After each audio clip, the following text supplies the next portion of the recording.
I remember your website said top the comedians that hate me. 10 comedians that hate me. And you had 1 through 10, and only one was filled out. Yep. And it said Jay Mohr. It was Jay Mohr. That's right. Why did he hate you? It was the weirdest thing. I went into the Boston Comedy Club one night. It was the Boston Comedy Club was in the Village in New York City. In the West Village. That's the first time I saw Jay Mohr.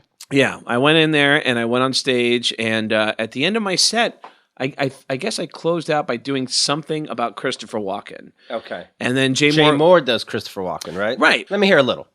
It's Chris. It's great if you do. Christopher Walken, you can get away with saying awful shit. Like, what do you call a fat Chinese guy? A chunk. Pow! That's a great joke. I don't care who you are.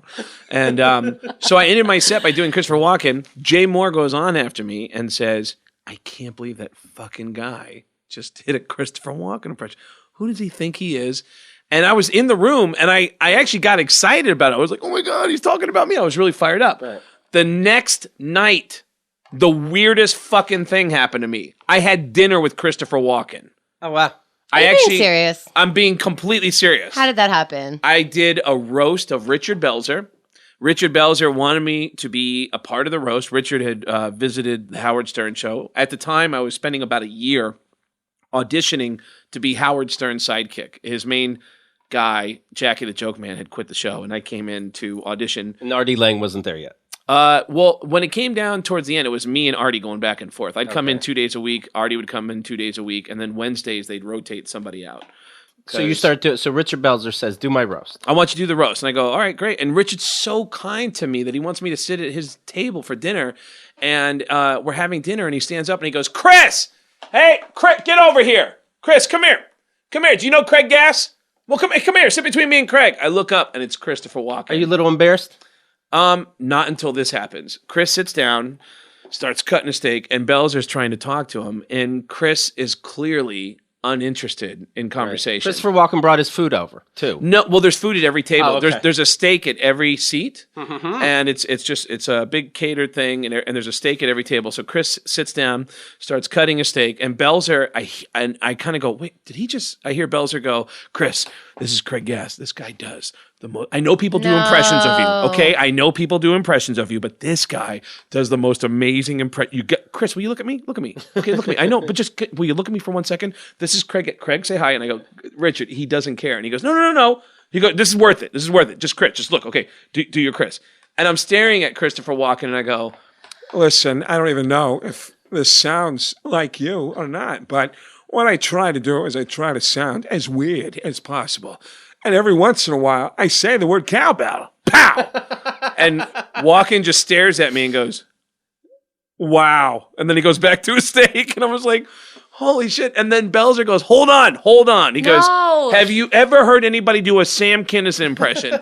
Now he's got me doing Sam Kinison, and I'm screaming at Walken going, I don't know if you even know who this guy is, but this guy was a preacher.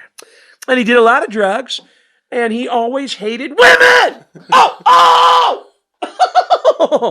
And Walken again goes, that's amazing. And then he goes back to his steak. And then Belzer goes, hold on. He goes, you got to hear one more. He goes, does it start looking like Belzer's fucking with you? Like, do Miss Piggy. He loves it. It's Belzer, for a guy who's been doing comedy at that point for 30, 40 years, it's shocking to me that he's pushing me, barreling me through an uncomfortable moment. And I said, Richard, he doesn't care. And he goes, no, just one more. And he goes, Chris, just one more. Do your Christopher, or do your Adam Sandler. Now I'm like, all right, I know that you're trying to eat your food, and I'm sorry. And Walken actually cut me off in the middle of the last impression and said, listen, I get it. You're talented. And then he went back to his food, and I was like, oh, shit. I'm sorry. Like, yeah. And that was... That sucked, but so that night, I go back to the Boston Comedy Club, and I do the story. I do my 15-minute set, and then I go, hey, before I go, I want to tell you guys something really crazy that happened tonight, and I swear to God, this is a true story, and I have a couple of friends who were there. I just had dinner with Christopher Walken, and I tell the story, and Jay Mohr goes on after me and says, what a fucking asshole that guy is. I can't believe he's doing a Christopher Walken impression when I'm in the room. And again, I'm laughing and honored because I think he's clearly joking because he wouldn't. And Jay Mohr, somebody at that point, right? Yeah, Jay Mohr is Jay Mohr, and I'm like, how awesome is this? Like, I actually thought if I had stuck around that he would like high five me afterwards because I'm really flattered, but I had to run. And I get a phone call on Monday, and a friend of mine says, "Dude, what is Jay Mohr's problem?" And I said, "Why?" And he goes, "He's on a radio show right now, tearing you a new asshole." And I put on the show, and Jay Mohr is saying, "There's this new punk comedian, what the shit, named Craig Gass," which really was awesome that he said Craig Gass. Right. And I said, and he goes, "Who apparently is so oblivious to stand-up comedy that he doesn't realize that I'm the Christopher Walken guy. Wow. And when I'm in the room, you don't do that impression." And I was like, "What?" And he was serious. And so I made a list on this old website that I used to have, IHateComedians.com, which ended up getting stolen by a Howard Stern fan. Oh, but really? I had a list. You let it lapse? I allowed it to lapse. So now I have a new website. It's getgas.com. Getgas with 2 S's.com. And Jay... Keith looked at me like I was crazy for giggling. That's Yeah. a fart joke. That It's is funny. Well, you know, Right. I have a terrible last name, so I'm just trying to own it, you know.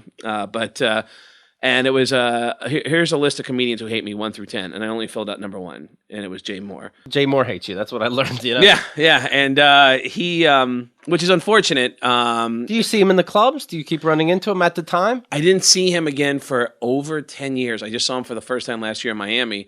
And we both were in the same studio together in Miami, this radio station. Oh, please say that you said hi to him in your Christopher Walken accent. Just grab the mic and keep doing Christopher Walken. Yeah. Drop the mic. Well, he was so nice to me that I was like, wow, it's almost like he's a different person. And when he left, I said, "Hey, Jay, I got the night off. I think I might come see you tonight." And he goes, "Yeah, come on down." And I was like, "Well, all right." And I go, "Would it be cool if I did a set?" And he said, "Yes, just do me a favor. Just don't do..." He actually said, "Just don't do Christopher Walken." You know how it gets me going. What the fuck is going on? Like, who cares? When I do shows, I did a show with Louis Anderson, like, I don't know how long ago, and we were talking about people who do similar stuff as you, and you go, you know, like, people come up to me all the time and say, "Hey, I'm opening up for you. I just want you to know I do impressions too, so if you don't want me to," and I'll be like, "I don't care. Fucking do them."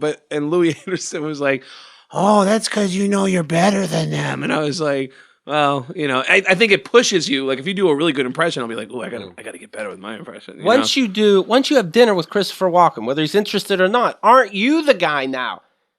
You know what I mean? The Christopher Walken. Yeah, if he has brunch with Christopher Walken, then he's the guy. Well, here, if he fingers Christopher Walken, then he's the guy. Fair's fair. But I think it just comes down to there is no. Is it Christopher Walken's responsibility to say who the guy is?